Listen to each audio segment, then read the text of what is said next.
Okay, it's going to be a review of Wrestledream 2024. This is actually from Tacoma, Washington. Just some quick thoughts on the show. I think it was pretty damn good.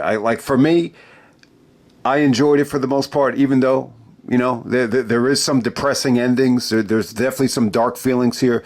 But, what really stands out to me is just in terms of the perception that I think most people are going to have about the show, I think a lot of people are going to use the crowd against it. And it just seems like we're in an era of WWE doing so many shows overseas and the hot crowds that I'm just like, that's the first thing that comes to my mind is I just know people are going to use that against this show.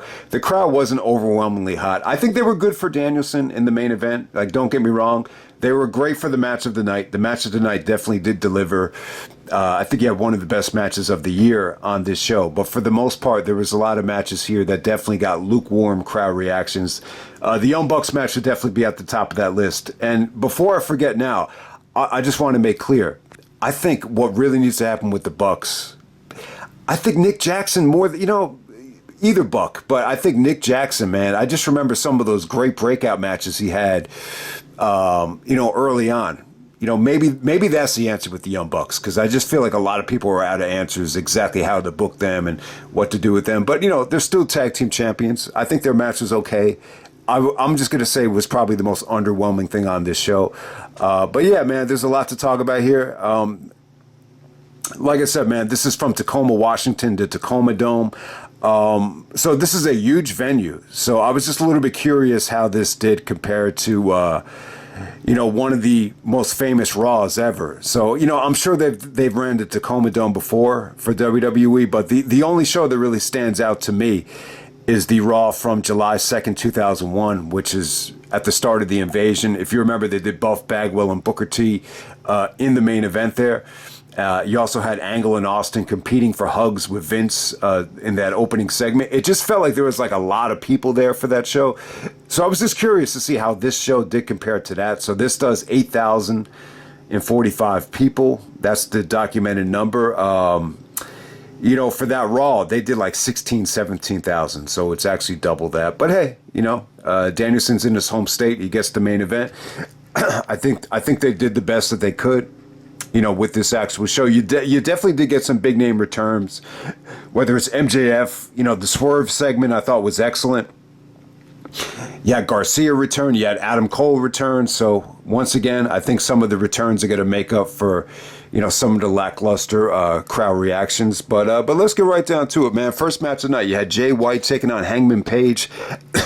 I thought this was good stuff. Definitely for an opening match, it definitely had a lackluster crowd. I think that's what people are going to use against it. It just didn't feel like the opener to a pay-per-view. And I think, when you see the way Hangman loses here, it's almost like, oh, he won the main event of the last pay-per-view in the steel cage, and then he goes to losing the opener of the next pay-per-view. But hey, he's going up against Jay White. They needed to get Jay White back on track because, he's been out for a while. This guy main evented Wrestle Kingdom, Madison Square Garden, and I just think they needed to get more out of him. And this is just a nice building block for him. Crowd wasn't great here. Hangman did get some good heat, but for the most part, I thought you had some great selling from Hangman. Some of Jay White's, knee work over, Hangman's legs came off great. The dragon screws, just beautifully executed. I think he had some great stuff in this match, no matter how you look at it. I just think this match was, I think it was solid, man. The highlight would probably be some of, Hangman's counter from the sling blade into the red eye or the dead eye. I thought that came off great. So you definitely had some fun counters here. Hangman's knee actually buckled on that buckshot lariat, and Jay White actually did the sling blade right into that. So I thought that was a hot finish. And Jay just had some good moments here, whether it be the Uranagi, the half Nelson suplex. He definitely looked like he's in great shape. Nigel was really impressed with his physique and his conditioning. So there we go with that. Crowd reaction wise, it could have been better, but I think you had some great work between these two guys. This is a hell of a matchup. This is a rematch from the Owen Hart tournament where Jay White got hurt. So I'm glad they went back to it. This is definitely the the third best match of the night, in my opinion. So next, Mariah May taking on Willow for the AEW Women's Championship. The match was pretty damn good. I would definitely say this was good stuff. I think looking back on it, though, I think, because this is the only women's match on the show, they should have put this in the second half. Because sometimes when you're not used to, if you only had one women's match, I think it would have been a nice little break from the crowd, just to kind of freshen things up. Maybe go on right before the Young Bucks match. I think that would have been a better spot for it. So they got a good spot, and I thought the match delivered. I thought this was hard hitting, entertaining. The fans were really into Willow. She just had a nice, pleasant, feel good connection with the fans. And I got to say, Mariah looked good here, man. Just had a great finishing stretch. Willow's running Death Valley Driver into the turnbuckle was pretty sweet. I thought Mariah May's counter to the powerbomb off the top rope came off great. Just that finishing stretch was just really, really fun to watch. So I got to say, with Mariah May, just for fun, man, just to compare her to Trish, like from 20 years ago, I think she checks a lot of the boxes. I would definitely say, like, in terms of wrestling, she's right there. I think in terms of looks, it's hard to compare any girl to Trish. That's it's almost unfair. It's almost like comparing somebody to Jordan or comparing someone to Danielson, but I would definitely say in terms of wrestling, in terms of looks, she's definitely a nice little blend of the two. I think the weak link of the three, maybe, of the three biggest factors in terms of looks, wrestling, and charisma. Charisma, personality, I will probably rank that last for Mariah, but she's definitely there. I think she's got a lot of good attributes so far. She looks like a star, and I think this match is definitely a step in the right direction for her. Next up, we had Jack Perry taking on Shibata for the TNT Championship. I thought this was entertaining as hell, man. Good stuff here. I think what hurt the match is anytime Jack got any sort of offense in, the fans really didn't buy into it. So Jack Perry, just like Hangman, Jack Perry did get a lot of heat out there. It's an interesting debate. Who got the most amount of heat on this show? It's probably Moxley, but Hangman and Jack Perry both got some good heat here. And when you see the ending of this match, it's very similar to the way the main event ends. It's almost identical in terms of the way the crowd reacted. But I think the issue with this match was it just felt like a Japanese warrior god taking on a little kid. It just definitely felt like that. It felt like a total mismatch. I think Shibata looked great. No one's really talking about it, but I would not mind seeing Shibata take on Moxley in the main event of Full Gear, even if it's the main event of Dynamite. I think Shibata is definitely, worthy of taking on Moxley for the world title if they want to go in that direction. But Jack did get a little bit of offense in. He tried to hit his little DDT outside of the ring. Shibata was able to counter it. I thought that counter to the DDT was sweet as hell. The way he just snapped suplexed him into the ring. But the ending here is a little bit disappointing. Shibata had him in a choke, and ultimately, Jack Perry ended up pinning him while he had the choke locked in. And yeah, just a lot of the fans just didn't buy into it. But hey, man, you got some big name returns. Garcia comes out to make the save, or to kind of get in Jack Perry's face, and that leads to MJF coming out. MJF took a vacation, and he had a really good line about the Supersonics, which pissed the fans off. He actually forgot that they weren't in Seattle; they were actually in Tacoma. He's like, "Who gives a shit?" Talked about how he got his Dynamite Diamond ring back from a pawn shop in Buffalo. So you definitely got some great stuff there with MJF. Then Adam Cole comes out as a babyface. MJF retreats, so you get to see Adam Cole for the first time in a long time. I think it's kind of a mistake to bring Cole back as a babyface. I don't know how many people agree with me or not. I just think it's a big mistake. I just think Cole, I don't know, man. I mean, he's been out for so long. I understand MJF turned heel, so how can you really book this thing to make it work? But, I'm actually in favor of having Cole and MJF as like a heel tag team, just going back to that. But, after that Devil's shit just kind of fell apart, it's tough to really do that. Plus, you have a lot of stuff with Britt Baker is the common denominator. I think Cole and Britt had split. Last thing I heard, I think they split up. And then, you heard rumblings about how MJF and Britt got into a backstage argument. So I think there's a lot of possibilities here. If you could incorporate Britt into the storyline with the two of them, we'll see what happens there. But yeah, big night for Garcia as well. His return actually got some holy shit chants. So thumbs up there. You had a lot of fun returns to follow up that TNT title match. Okay, next up we have the match of the night.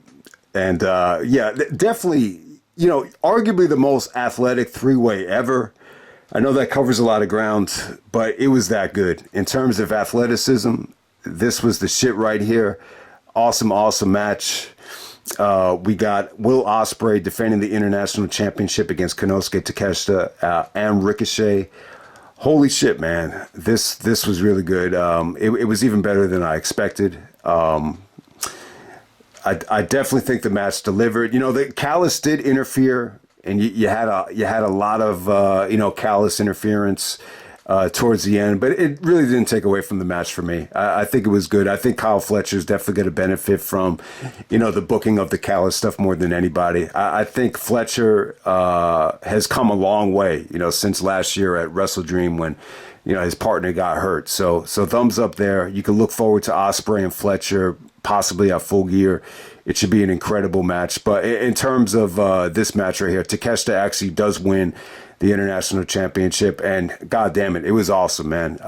Ricochet has proven already that there's no rust. There's no layover from the WWE. Because, we've seen so many guys, either they're coming, either they leave the WWE, go back to the Indies, or, leave the WWE, go anywhere. And they struggle. I think, Brian Kendrick's an example of that. I remember so many people used to say, oh, he's just stuck in that WWE style. Well, Ricochet, it's not an issue at all. Maybe you want to credit Ospreay, for really, being able to mesh with him this well. But God damn it, man, Ricochet was awesome here. There's no rust. He just looks incredible out there. There's just so many spots that the degree of difficulty is so high, and he pulled it off every single time.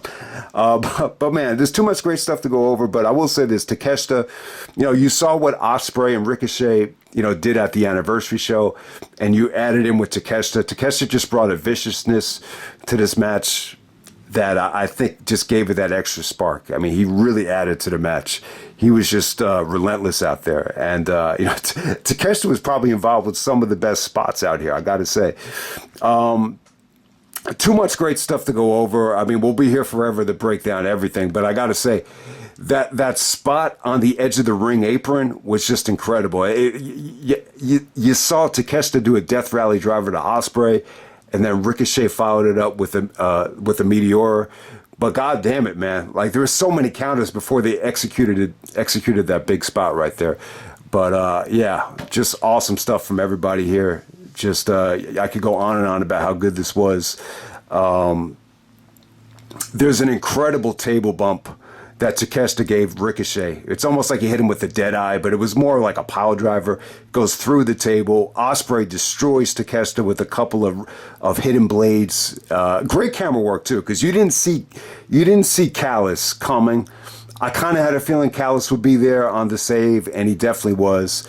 Kyle Fletcher actually comes out in a hoodie and hits Ospreay with the screwdriver. So Kyle Fletcher screws over Ospreay and sides with Don Callis. But hey, man, this is what Ospreay needs. He needs to, this is what's going to make his run different in AEW. In New Japan, he didn't have, soap opera stuff like this, but now he's going to get it with Don Callis. So it opens the door for a lot of great stuff. This really gets Ospreay's babyface turn in full gear. And, it even opens the door for Kenny Omega and Ospreay to team up when Kenny Omega comes back. And he could even team up with Ricochet to take on Takeshita and Fletcher. That could be a great Dynamite main event.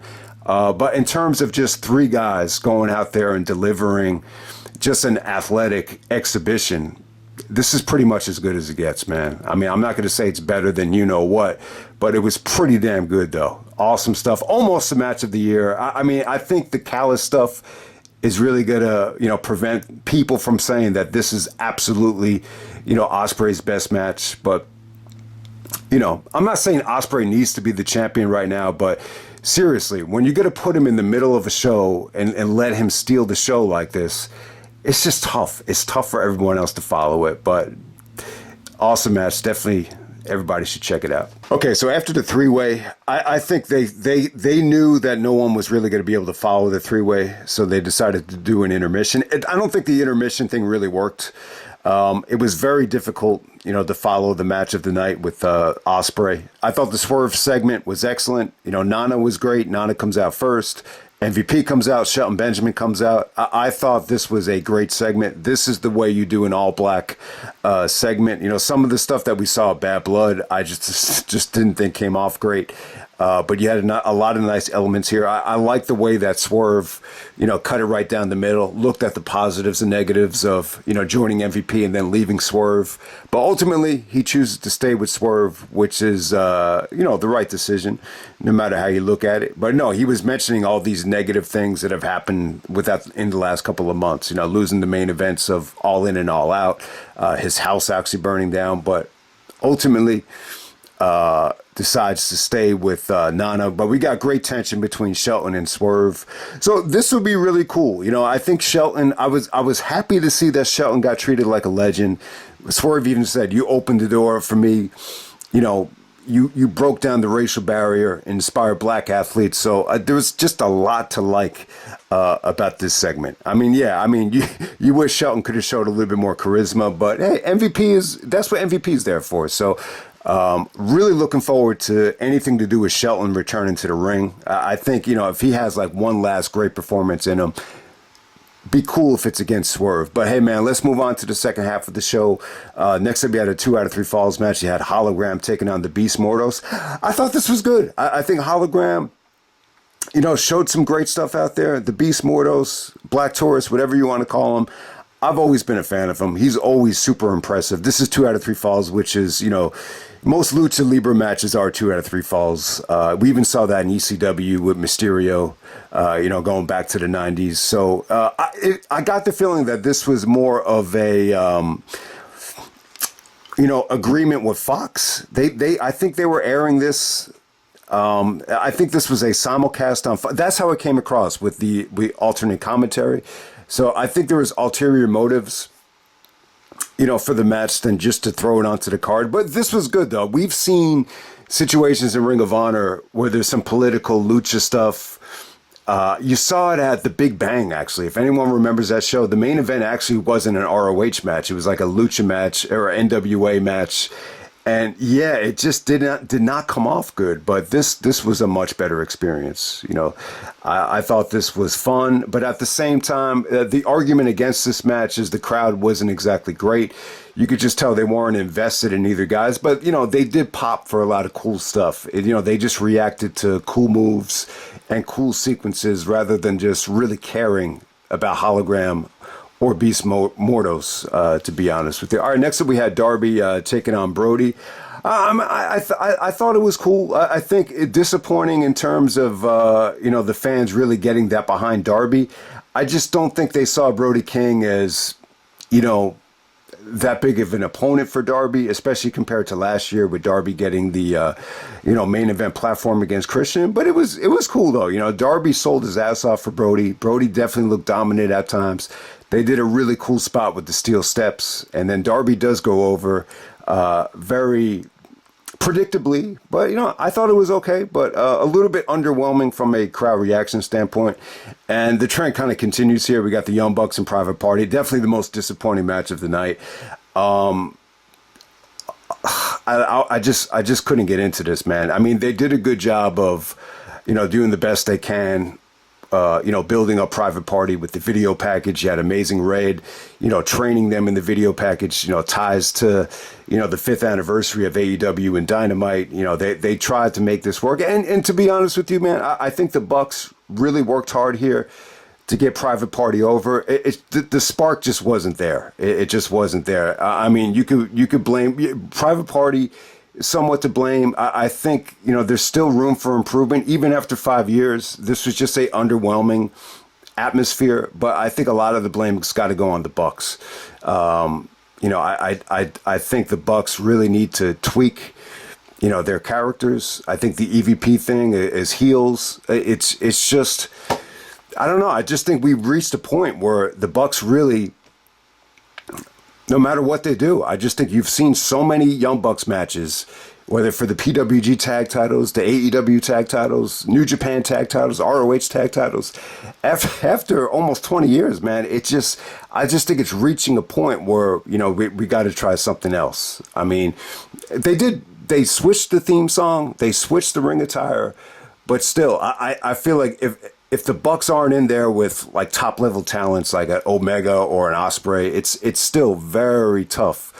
I think for the fans to get invested here. I mean, don't get me wrong. For the most part, I think the crowd was dead, but there was some cool stuff here. They did a PWG spot. What I mean by PWG spot is, PWG went through this phase where a lot of these Young Bucks matches just ended in small packages or roll-ups, and it happened so many times that, you eventually expected it. So there was a kick out of that, which really surprised me. I thought they were going to go for that kind of finish. But, I mean, look, they tried. They did the double V trigger. Isaiah kicked out of it. That was pretty cool. The gin and juice spot came off great. There was a ton of Meltzer drivers, but, Young Bucks definitely do go over. They made the right decision, though. I just don't think Private Party got the fans on their side enough to justify them winning the belts here. And then you had Stokely Hathaway at ringside.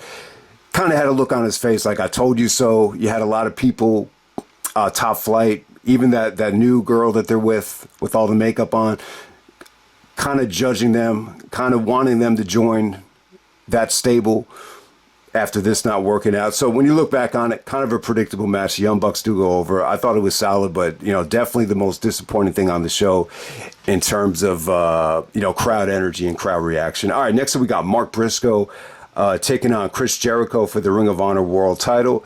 I think there was a lot to like about this match in terms of I thought they were able to follow the Bucks.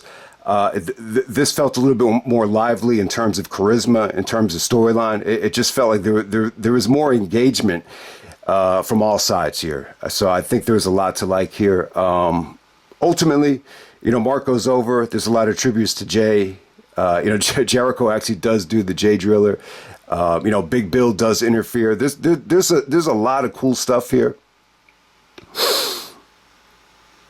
Rocky interferes, but in the ring, I thought Jericho did some creative stuff out there. A lot of the stuff at the Codebreaker, whether it's the Codebreaker to start the match and the Codebreaker to intercept the Mark Briscoe elbow drop.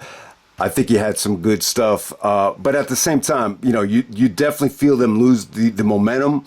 I think halfway through, they kind of got it back with some of the Jay Driller stuff. So, Mark, pays tribute to Jay with the Jay Driller. After Jericho used it first. So that's the only reason why Mark used it. And because Jericho was so, looking for cheap heat to take shots at Jay, Mark definitely was doing a lot of talking to Jay, pointing up to the heavens and stuff like that. I mean, there's a couple of different ways to argue against this. I mean, you could definitely argue that it's cheap heat. We've seen, Ray get criticized for, the Eddie Guerrero stuff, or even Randy Orton get criticized for the Eddie Guerrero stuff. But, if Mark was cool with it, I really don't have a problem with it. Jericho is really good at sticking the dagger in the guys as a heel.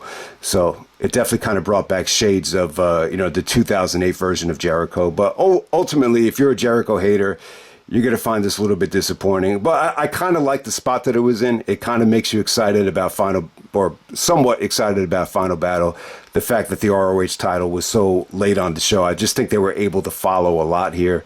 Definitely better than expected. I think this easily could have been one of the weaker things of the night, but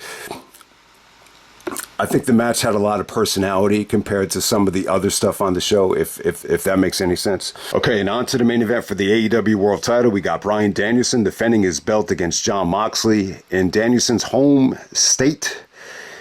And here we go. We got Marina Shafir coming out there with Moxley. So Shafir was really the only one from the formerly known BCC, if you want to still call him the BCC. She was really the only one out there. Eventually, she got kicked out of the match, but she really played her role nicely. I thought she looked good. I said during the Bloodsport, I think it was the WrestleMania show. She won the tournament, but still, you could just tell there was a little bit of a lackluster crowd reaction for her, I think, on that show. But I was still adamant that I thought she had a ton of potential. I think she's got a, unique look, almost like more of a foreign look. But, she's definitely got some combat skills. And I think she definitely makes for an attractive, valet or an attractive personality. So I'm happy that they're actually using her. I think she fits in very nicely with Moxley, but she did get kicked out. She was constantly interfering, constantly choking out Danielson. Danielson was able to kind of, get away from her at certain times, but she was definitely a nuisance in the match. But yeah, Moxley and Danielson, I think Moxley's heat translated quite well on this show. I think Moxley definitely got his heat back. There's a lot to say about this. The final countdown stuff was pretty cool. I thought they were going to go for the Morishima Final Battle 2008 spot where, Danielson's doing final countdown at the beginning of the show or the match. And he's able to kind of do his dive on Morishima and time it out where he could actually chant final countdown to the crowd. It's the final countdown where he's on the top of the guardrail. If anyone remembers that spot, I thought they were going to go for that, but instead they just kind of played final countdown until the match officially started. But straight out the gate, there was Busaiku knees. There was just a lot of, crazy stuff in the beginning here. I thought it was going to be more of a sprint. Ended up being more of a war with just Moxley kicking out of knee after knee and Danielson kicking out of Death Rider after Death Rider. They did some cool stuff with the Death Rider on the exposed concrete. But yeah, it just felt like a war, man. I mean, it was great stuff. You could definitely argue that this is, just as good as any Danielson Moxley match. But still, I do think in terms of Moxley, not using weapons, not using barbed wire or, whatever you want to call it, I still think he needs to prove that he can have, a match of the year, 5-star match, whatever you want to call it, without using weapons. And still, you didn't get that. I can't see anybody arguing that this was match of the year or, a 5-star match or even on the same level as some of Danielson's other matches from this year, whether it be Swerve or whether it be Ospreay. It's definitely nowhere near as good as some of the best stuff Danielson's had this year. But still, I still thought it was a great main event. I still think this is, easily, possibly the second best match on the show. I think that's easy. I think they busted their ass. I thought it was a war. There was some great submission stuff. It almost had like a blood sport feel at certain sequences here with the Juji Katami, and Danielson counters that into the Regal Plex. So you definitely got some great stuff there. Danielson is selling the arm once again. They talked about the atrophy stuff with Danielson's, arm starting to atrophy. So if this is real, then Danielson made the right choice by dropping the belt to Moxley and losing. I was hoping that Danielson would be able to suck it up and, possibly get through the end of the year. But I guess his neck is just in bad shape. The fact that he has to get another neck surgery, it's not good news. But, I'm confident that Danielson can rebound and, at least become a part-time wrestler down the road. Nobody deserves to work a part-time schedule more than Danielson. I think he's earned it more than anybody. So, yeah, it's a little bit of a bittersweet feeling. I got to say, the ending to this match with, Moxley actually pulled out I guess they call it a gotch pile driver. And then he was able to basically choke Danielson out. I got to say, possibly the most underwhelming clean finish you probably ever see in your life. I think because it's in Danielson's home state, the fans just, were really disappointed. Very much a dark ending. Very predictable as well with, Wheeler didn't turn on Danielson, but he turned on Darby. Darby came out to make the save. They kind of set up another beatdown on Danielson with the plastic bag. This time it's Wheeler that actually does the plastic bag stuff. And the whole roster, eventually comes out. Eventually Jarrett and Private Party come out. There's a lot about this, aftermath that I think kind of flopped. But at the same time, if you want to argue that Moxley definitely got, a little bit of heat back from that shocking moment from All Out, I'm not going to totally disagree with that. I just think some of the guys that came out was a little bit questionable, especially Private Party. I just don't think that worked that well. I was kind of hoping, maybe you could do something with Edge's return here and possibly with Christian, possibly cashing in. I think that probably would have, brought the crowd back up. But in terms of, Moxley and Danielson, man, Moxley wins the belt again. This has got to be like the third or fourth time he's won the belt. So I'm not crazy about Moxley winning the AEW World title. I'm not a huge Moxley guy, as most of you guys know. But I will give him credit, though. I think this has been one of the best things he's ever done as a heel. And I definitely think he's gotten a lot better, since he's been in New Japan.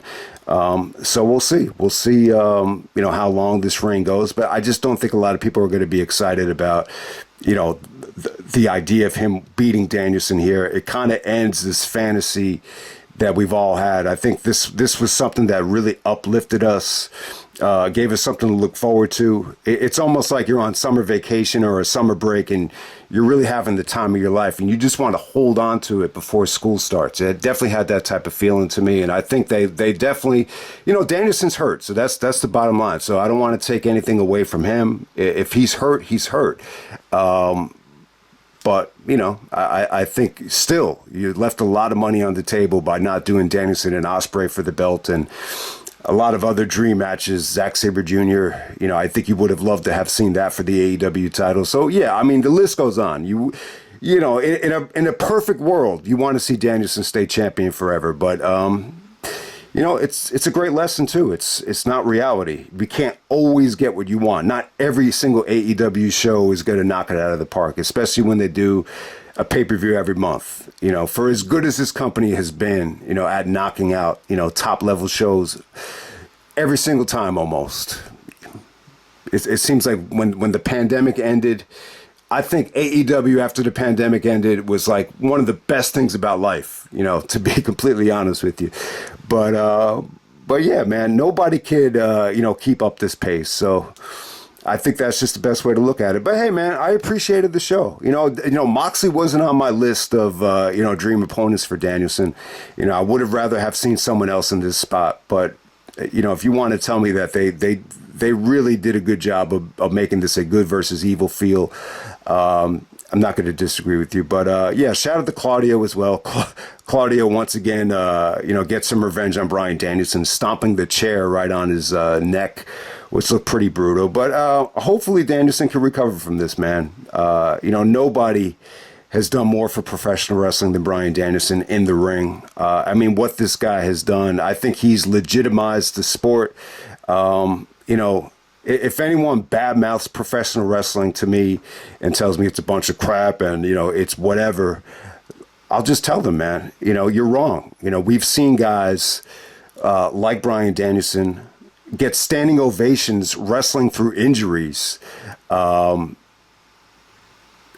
And that's my argument for that. I haven't seen anybody, bust his ass and dig down deep and deliver classics the way Danielson has had. The fortitude, the mental fortitude, the perseverance.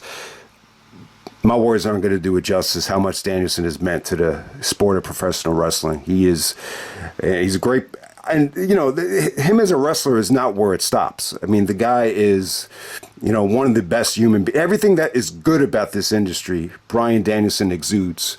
So I'll just end it right there, man. Hope you guys enjoyed the pay-per-view. I know this wasn't the best AEW show, maybe the weakest pay-per-view of the year, but it still had some good stuff on it, though. And like I said, guys, not every single pay-per-view is going to be, peaches and cream. But let's just end it right there. John Mox is the new champion, so shout out to Mox. Looking forward to some, great stuff from him, and I'm out. All right.